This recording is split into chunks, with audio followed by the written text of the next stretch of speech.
I've kind of mentioned about the chamber and all of you being our volunteers.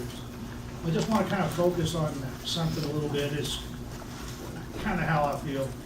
And the board and I talked about it a little bit too when I had my first meeting as the new president.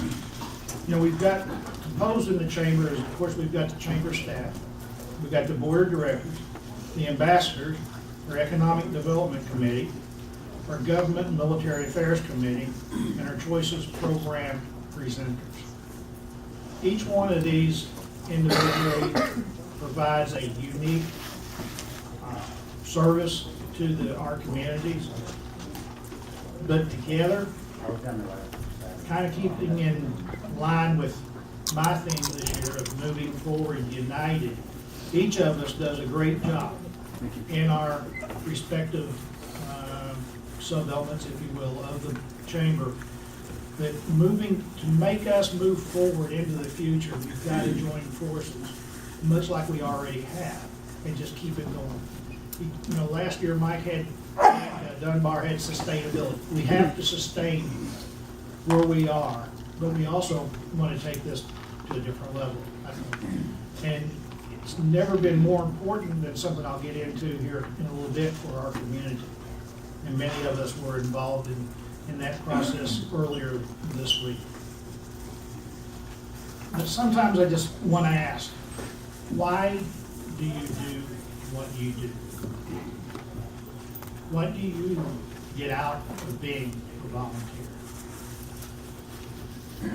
I don't need an answer from anybody today, but I just want you to sit there and think about that. And I'll just give you a personal story.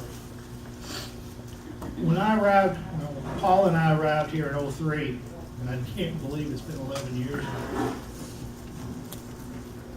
We became, because of my position with the MP school, we became involved in a lot of different groups, organizations, and were able to be introduced to the civilian side of the community, something that we really hadn't been exposed to anywhere else in any other assignment that we've been to all around the world. But when we retired, we wanted to continue to be part of this community. I am a part of this community. I've always, as you can say, my dad taught me well, don't be part of the problem, be part of the solution. So I looked at a way to how I could, I'll just try to say, benefit my community that I live in without being at home because I'm retired. You know, the old saying, can't complain about who gets elected if you don't vote. Well, folks, that's how I look at you folks.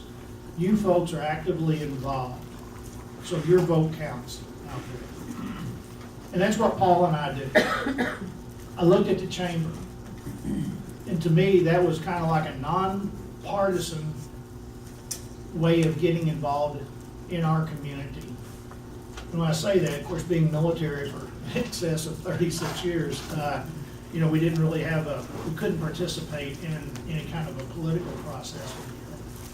Not while we were in uniform. But I still wanted to be involved. And I guess you can say that Paul Harvey is where it got me, but me personally, I love being involved with the chamber. I enjoy working with community leaders, organizational leaders, business leaders. And even though I'm not a businessman per se, it's great to work with each and every one of you in all of our respective capacities. And as you continue to volunteer in each of these elements of the chamber, you're helping us move forward in a united fashion. And I just ask that you think about that, because I tell you what, each of you are an invaluable asset to all of us, and we can't do it without you. You know, it's like I said earlier, we can't pay volunteers to do what you do. There's got to be something here that makes you want to do this. And for that, I just say thanks. And let's move forward united together to help this community move forward in this 21st century, because it's going to take all of us. Okay.